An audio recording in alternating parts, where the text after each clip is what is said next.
Поранешни уставни суди и универзитетски професори кои важат за блиски до власта ќе бидат членовите на работната група која ќе треба да ги предложи уставните измени.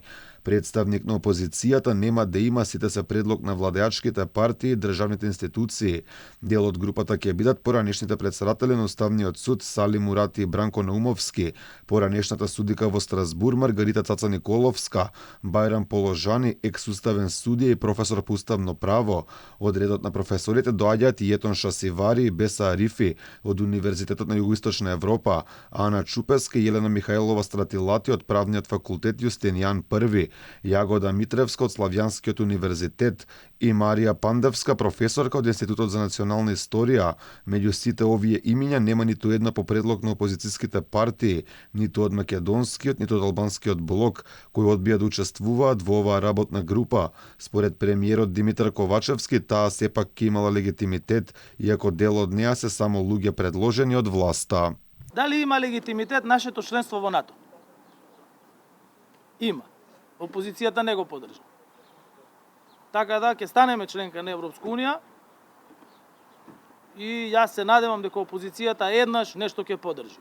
Опозицијата не го поддржа ни договорот Фронтекс, за кој што утре почнува имплементацијата, каде што за прв пат имаме македонски јазик со сите други јазици на Европската унија, за прв пат, никогаш не било тоа до сега.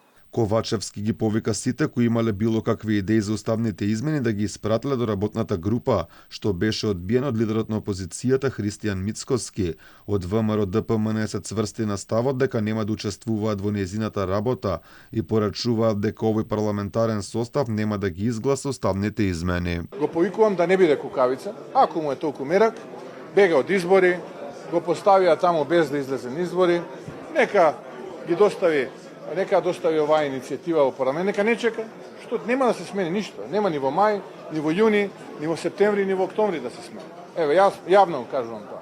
Нека ги достави во парламентот, ако има 80 пратеника, како рековме, јас заминувам од политиката, тој продолжува да биде премиер. Ако нема 80 пратеника, тоа што да одиме на избори. Според дел од познавачите, оваа работна група е спротивна на законот, бидејќи работата за уставните измени треба да оди во собранието и комисијата за уставни прашања, која би требало да ги предложи измените.